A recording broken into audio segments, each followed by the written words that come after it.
99 വയസ്സായ ഉമ്മയാണ്, വയസ്സായി കിടക്കുകയാണ്. എന്താ തോർക്കേണ്ടത്? വല്യമ്മാനെ നല്ലവർക്ക് മരിപ്പിക്കണമെന്നാ അല്ല, വല്യമ്മാക്ക് ശിഫ കൊടുക്കണമെന്നാണ് തോർക്കേണ്ടത്. അള്ളാഹുവേ നീ ശിഫ കൊടുക്കണേ, ആഫിയത്ത് കൊടുക്കണേ, അങ്ങനെ തോർക്കാവൂ. നമ്മളൊരു 80-85 കഴിഞ്ഞാൽ പിന്നെ ദുആ.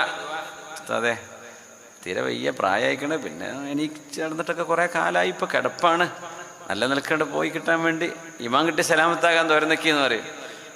അത് തോരക്കണം, പക്ഷേ മരിക്കാൻ വേണ്ടി തോരക്കരുത്. എന്നാണോ മരിക്കണത് അള്ളാഹു അപ്പം ഈമാൻ കൊടുക്കണേ, അല്ലെങ്കിൽ ഈമാൻ സലാമത്തായി കൊടുക്കണം. പക്ഷേ ഏതൊരു രോഗിക്കും ശിഫ കിട്ടണം. മരിക്കുമ്പോൾ അങ്ങ് രോഗിയായിട്ട് തന്നെ മരിക്കണം എന്നൊന്നുമില്ലല്ലോ, ആഫിയത്തിന് മരിച്ചൂടെ?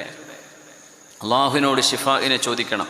ഒരു പക്ഷേ ആ ശരീരത്തിന് 120 വയസ്സ് വരെ അള്ളാഹ് ആയുസ്സ് എഴുതിക്കണമെങ്കിൽ നമുക്കറിയാൻ പറ്റുമോ? അതുകൊണ്ട് പ്രായമായി വയ്യാണ്ടായി ഇനി എണീക്കൂല, അതൊക്കെ നമുക്ക് തോന്നുകയാണ്. അള്ളാഹുവിൻ്റെ ഖലായിൽ ചിലപ്പോൾ മറിച്ചാണെങ്കിലോ. അതുകൊണ്ട് ശിഫ കൊടുക്കണേന്നേ തോർക്കാവൂ. എന്തല്ല മരിപ്പിക്കണേ, എല്ലാവരും കുഴങ്ങിക്കിട്ട് നോക്കിയിട്ട് ഇനി ആവുന്നില്ല, നോക്കാനൊന്നും ആളില്ല, പഠിച്ചോനെ വേഗം കൊണ്ടേക്കോട്ടെ, അങ്ങനൊന്നും പറയരുത്.